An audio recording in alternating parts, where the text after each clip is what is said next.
But these are unprecedented times. Every person on the planet has been impacted by the coronavirus pandemic. Our world came to a standstill, and it became clear that we did not have the answer or the mechanisms to address such an unprecedented global threat. The threats posed by this dreadful pandemic came upon us suddenly with very little warning. The threat of climate change has been more gradual, but its devastating reality for many people and their livelihoods around the world, and its ever greater potential to disrupt, surpasses even that of COVID-19. If we look at the planet as if it were a patient, we can see that our activities have been damaging her immune system, and she has been struggling to function and thrive due to the strain we have put on her vital organs. To treat her, we need to restore balance and put nature back at the center of the circle.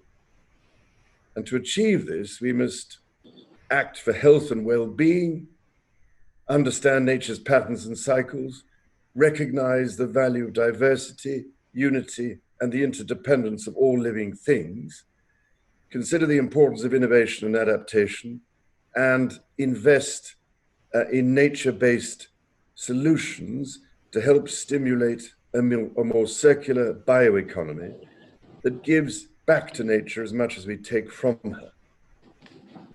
Now, I can only hope that as this current crisis passes, we are able to reflect on and shape the type of world we want for ourselves and for future generations.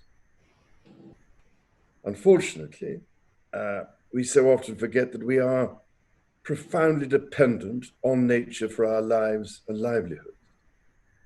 So, how do we balance the need to rebuild economic prosperity, the need to get people back to work against environmental concerns? Investing sustainably now can be a fast, efficient, and attractive way to reboot our economy. Therefore, what should be the principles that underlie the reshaping of a new and better global economic system? To seize this window of opportunity, I believe we need to do 5 things. First of all, to create momentum for the Great Reset, we need to capture the imagination and will of humanity. We will only change if we really want to change. Secondly, the global economic recovery must set us on a new trajectory of sustainable employment, of livelihoods and economic growth.